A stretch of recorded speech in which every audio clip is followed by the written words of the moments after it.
when he Homie had Russ. short man syndrome. Yeah. Yes. When he had Napoleon syndrome. I feel like that's why AI is so confusing and kind of like a hard topic in the first place, is because of the fact that there is two good sides to every coin.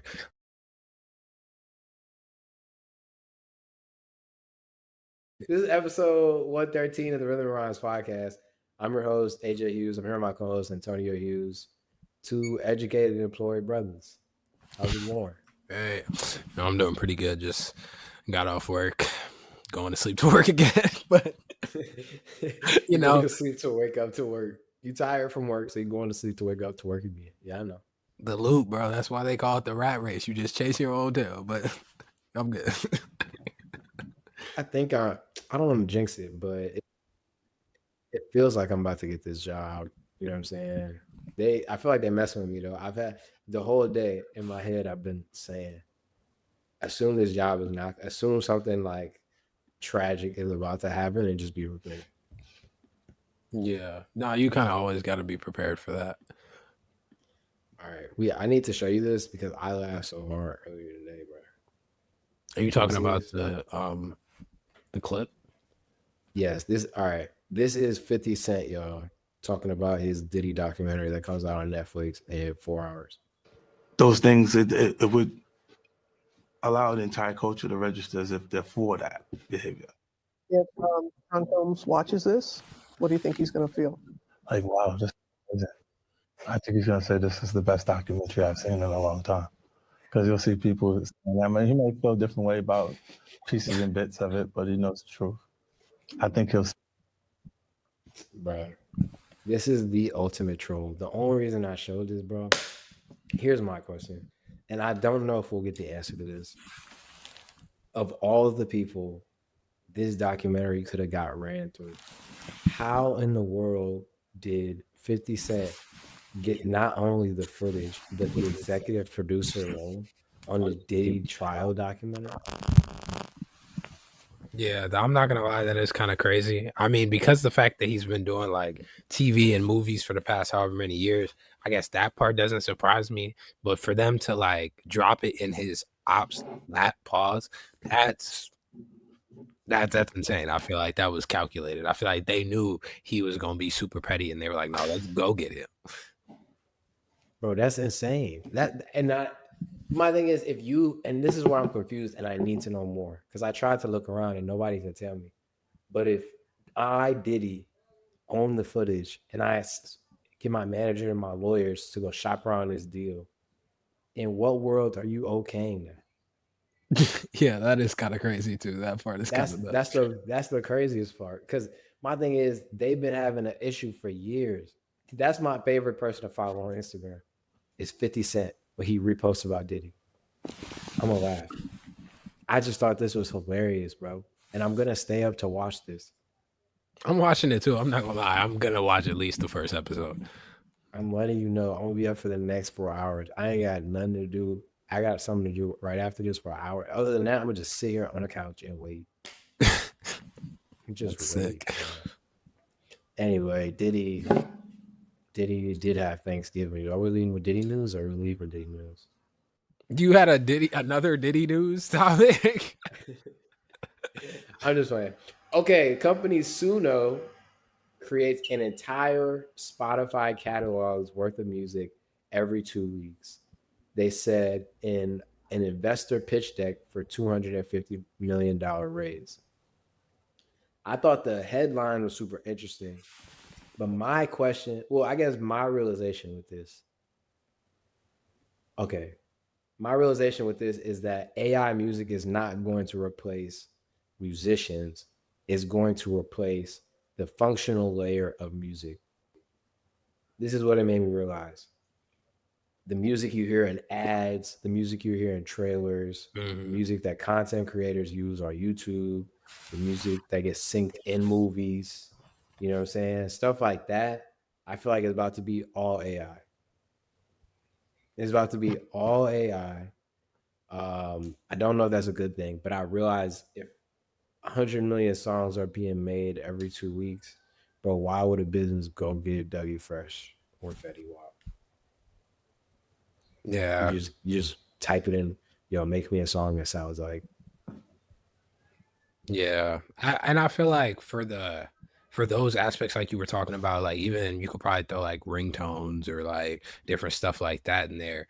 That's gonna easily be like that's almost like an entry level job, almost like that's not we're not talking about deep cuts there when it talks about music and all that. But I will still say I will never use Suno. I don't think anybody else should use Suno because like this further drives in the whole like making art into a product. Now, obviously, a lot of art becomes a product. A lot of art is to be sold. A lot of art does end up selling for a bunch of money.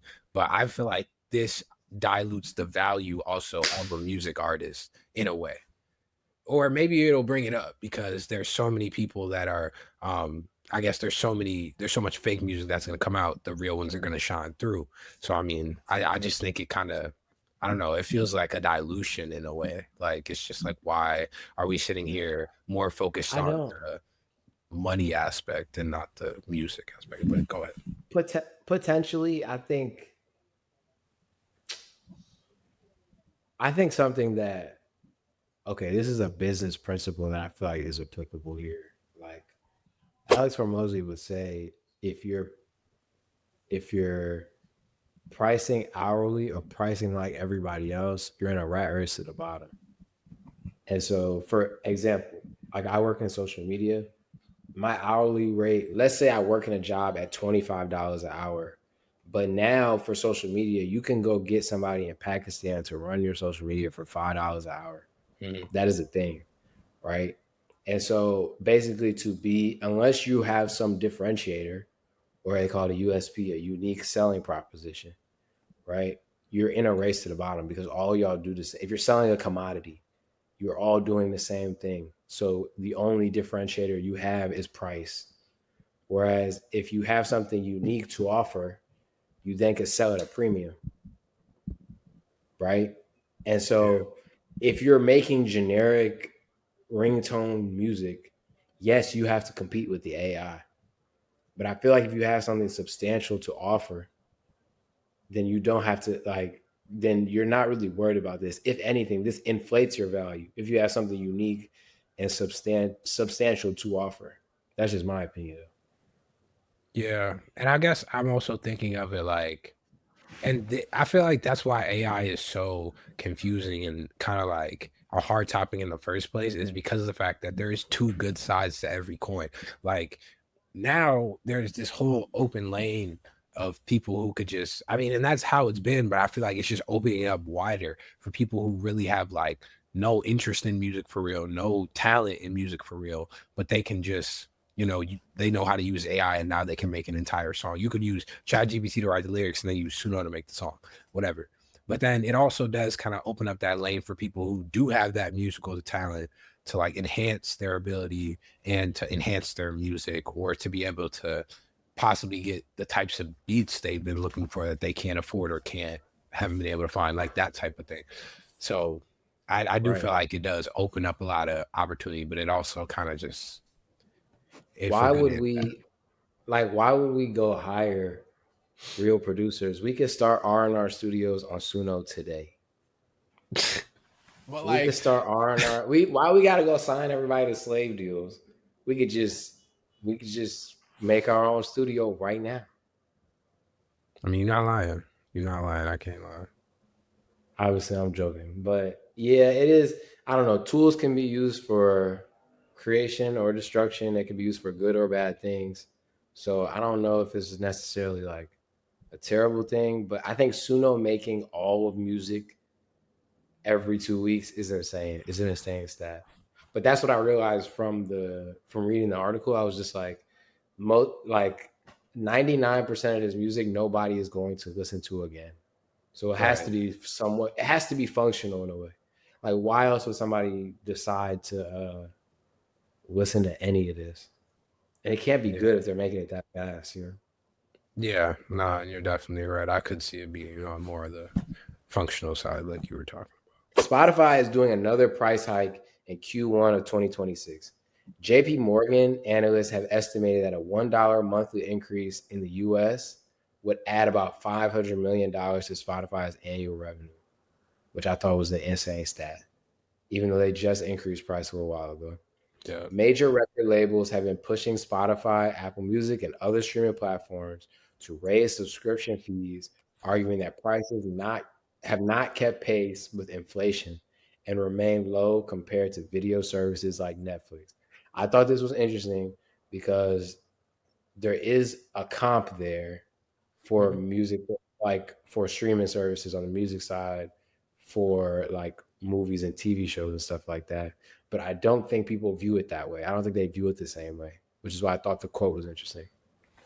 So my question is to you, based off of this topic, how much of a raise is too much money for you in terms of Spotify? I'll ask my second question after you answer. I think because of all the different mediums that I could go get music on for less, especially even something like if I really wanted to go get like YouTube premium, like even that I think would be less than what I'm thinking. I think anything above like $20-$25, like I think music to me, yeah, I think music to me is valuable, but like I don't know if I see myself paying 50, 60, 70. Like if they start getting up towards there, I think that's just kind of me throwing up a high number for at least what I see a streaming platform being worth.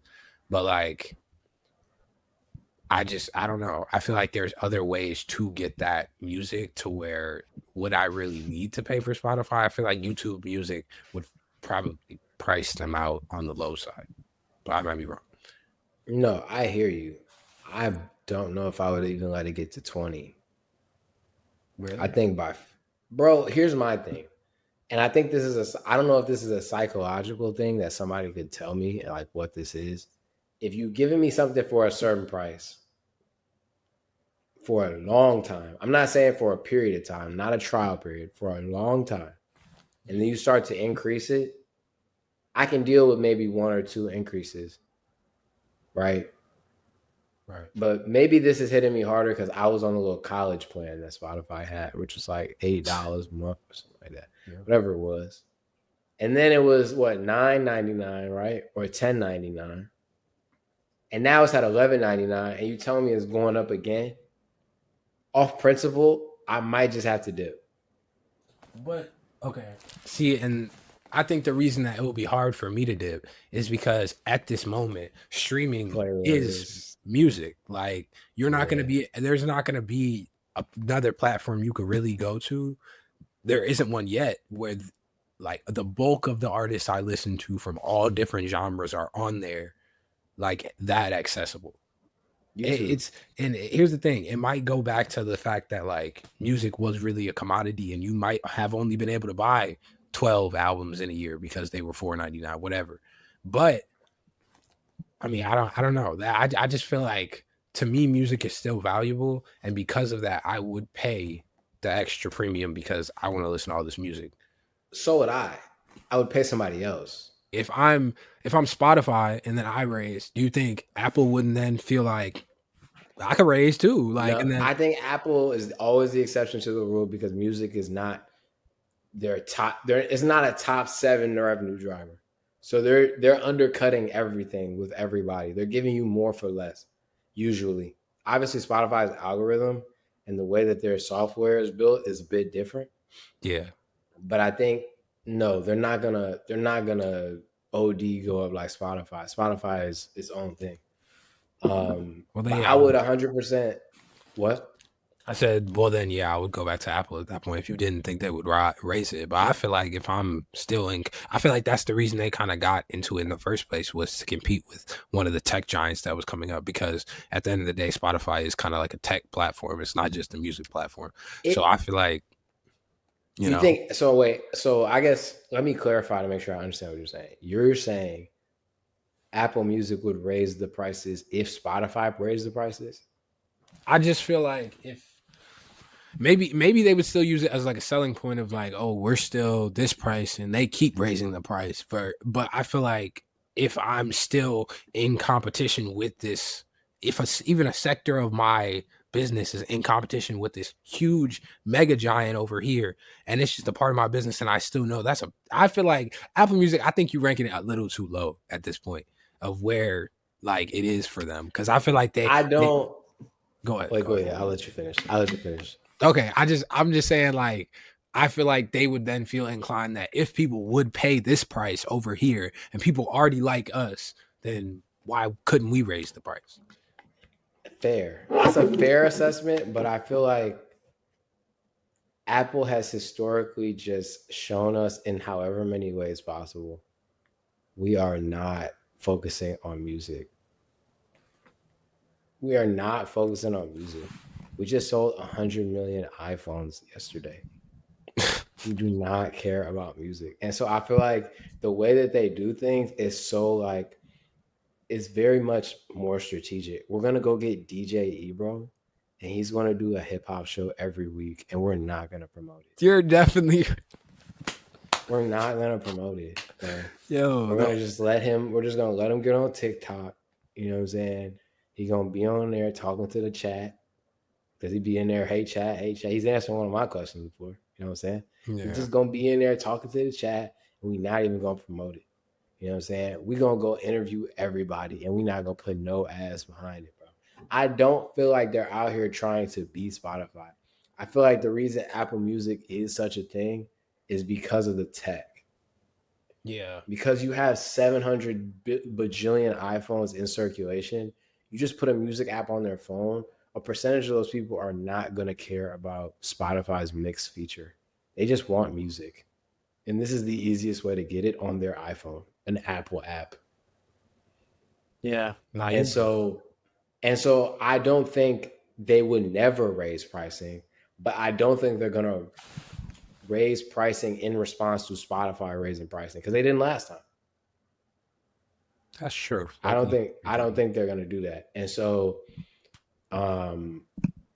Apple Music would be a lot of people's first choice to go to. I would go to YouTube because I had YouTube Premium for like 4 months and I went back.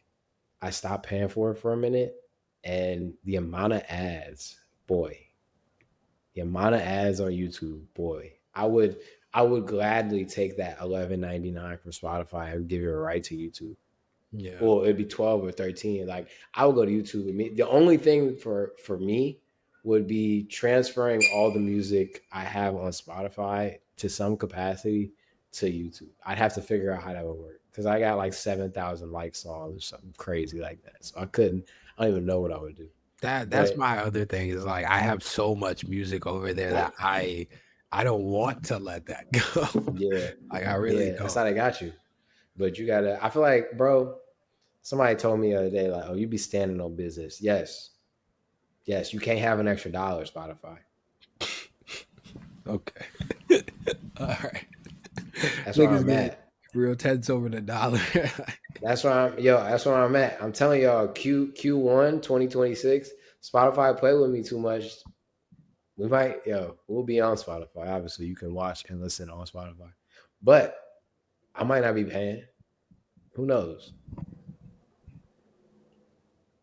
Listen, Russ dropped a rap song. Russ rapping again, man. Russ dropped Clue this weekend, and I was very excited to hear this. Did you hear this song?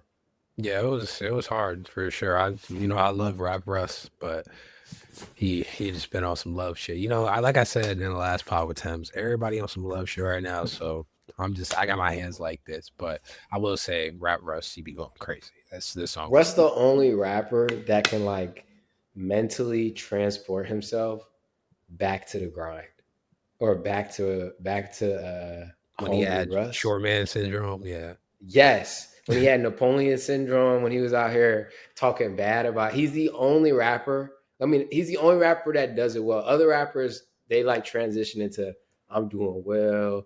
You know what I'm saying? I'm doing better than y'all. You know what I'm saying? In the Bentley. You know what I'm saying? Cuban links, Rolex, AP. You know what I'm saying? They do it like that. Where it's like, okay, I'll mess with it. Russ sound like he back sleeping on that couch in Brooklyn. You know what I'm saying? No, he definitely been putting out some of that music, and I hope he keeps doing it. But I mean, I've heard some of the other stuff he's been working on in the studio and like stuff like that. But hopefully it's Rap Russ. I've never met to hear from Rap Russ. I enjoyed this song, but this was literally the only real drop I feel like was worth mentioning this week. I will say, Young Jonn, who was on Chocolate City Music, which is where Black Bones is signed. He dropped another album called Blue Disco recently, and I just want to read the features on here because he got a good list together. Rema, Olamide, Ashake, Focalistic, who makes a lot of on piano music, DJ Tunes, who is, I think that might be, quote me if I'm wrong, it might be WizKid's DJ, but he's put out 4 WizKid records that hit. They're bangers. Shensia Franglish, who is a French artist who's hard. I saw him at Afro Nation. WizKid, and then Ashake again. This was a solid project. I got about 2/3 of the way through. My favorite song was the Shensia record. The Shensia record was hard. There's a record that I'm about to figure out how to mix it with on the Serato. It's a dance hall song and I can't find the name of it. But it's this woman. I like the way you do me, do me, do me, do me, do me. I like the way you do me. I don't know what song it is. I have not I'm heard gonna that. find. But it hit. It probably 9 out of 10 is probably a Vibes Cartel song, but I don't remember it off the top of my head. But the beat, the transition, I'm telling you, once I find it, the transition between that and this Accelerate by Young Jonn and Shensia, about to do a madness. This could be a whole segment, but another transition I'm working on right now is Where to Start by Wale into Make It Clap by Busta Rhymes featuring Sean Paul. I'll make it clap. I'll make it clap. Bruh, in the Where to Start is becoming one of my favorite songs of the year. No cap. And that was one of the singles off of Wale's album. Towards like the end of the song, he says, and make it clap, like There's a transition there. I haven't found it yet. I've been in the crib playing that song over and over, trying to figure it out on Serato. It will get done. It will get done. That's one of them things I'll be trying to do now is when I hear a song and I know I can mix it with something, like you just got to keep listening to it until you hear it. But I will say, I did hear this album. I thought it was pretty good as well. One thing I want to stop doing is correlating, I guess, repetitiveness and cohesiveness. Like I feel like I was listening to this album and the first thing I thought after getting a couple songs in was like, oh, this sounds kind of repetitive. But then I was like, maybe it just goes together. Like it's just cohesive. Like the vibe he was in that same one vibe. But I thought this was a good project. I'd probably say my favorite song I heard off of it was Jiggy Bop. I think that one, that's one of them songs where I turned it on and I was immediately like, this is hard as fuck. Like, I don't know. I had to go look up who produced it because I was like, this is crazy. Like, that was like, what Ashake song is that? That's Prime. Bro, that's Pete Prime. That's the dude who did a lot of the Rema album. Really? Yeah. That's right. No, when that reminded me of like, well, skating on what's it called, on Ashake's Look With The Boy. Is a lifestyle. Yeah, like when it just comes on, you immediately hear it and you're like, no, this is hard. I don't even have to listen to the rest. Start it over. Like that's just like the G Herbo's. Start it over. This is tough. Yeah. And the thing is, I know I'm gonna like this album after more listens because his last album was also really good. Like Jiggy Forever was a great project last year. Mm-hmm. Who was on this project? Kiz Daniel, Sai Vibes, Black Bones, Sean Paul, Zlatan, Don Jazzy, Ya Levi, Ya Levis. But yeah, he's dope. He's a producer. He produces a lot too. So producer artists make great albums. But yeah, I would suggest if you're looking for some solid Afrobeats music, go listen to this. Even though the Ashake Focalistic record. Artists did not, I will say in the last year, as much as I kept saying rappers should jump on my piano records, not a lot of them have done it well. Not a lot of them have done it well. This isn't an on piano record, but the drum, Focalistic, you can hear the drums and the pacing of it, very on piano inspired. I like that record a lot. But yeah, I get it a chance. Other than that, man, I think we done for the week, bro. Yeah, no Then we bad. done. You got songs for people? Yeah, so Stove God Cooks dropped Goat Stamp. Now, let me tell y'all, when Stove God Cooks album, like the full album comes out, I might do a It's full lyric. month on Stove God Cooks. Let me let y'all know, I'm gonna have a new backpacker line from that album every week. Trust me. Don't even worry about it. Goat Stamp, Stove God Cooks. And then I'll give y'all, I heard this when I was in the car on the way home. 2342 by Rachel Shinori. Now, one thing I'm also trying to get outside of is the Spotify new releases because they don't be doing it right. Like, why was no offense? Why was Lil Baby the first person on my? Y'all don't even be pumping Lil Baby, so why is Lil Baby the first person on there? I don't know, but I saw her album on here. If I see a blackface, I'm gonna go at least give it a try.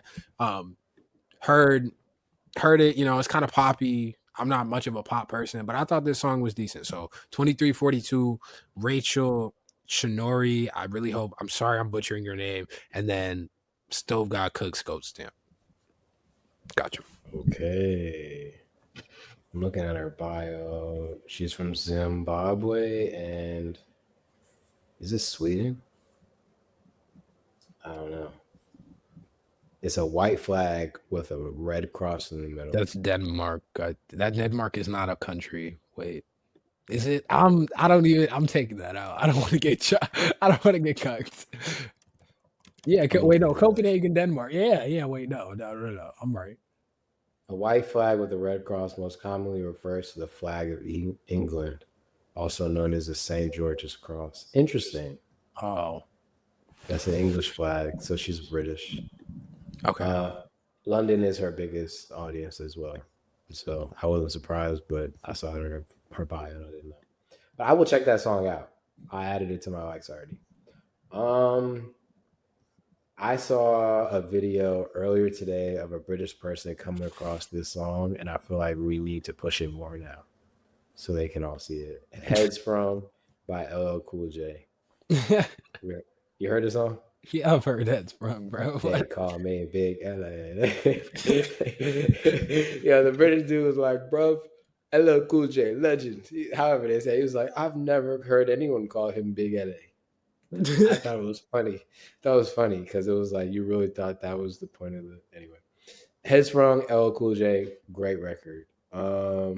Second song I'll give you guys. I don't want to give you guys any more on my piano. All right, I'll give you Timing by Jules, Black Sharif, and Projects. The reason I'm giving y'all this song, I went through Black Sharif's I went through his discography yesterday. I need to give his second album a better go. It came out earlier this year, and I was thinking about it recently, and I hadn't listened to the album properly, so I'm listening to that album. But this is a Jules Baby song. So those are my two songs: Heads From by Big LA, and then Timing by Jules, Black Sharif, and Projects. Listen, man, technical difficulties happen, but we still here. We still consistent. We showing up. You know what I'm saying?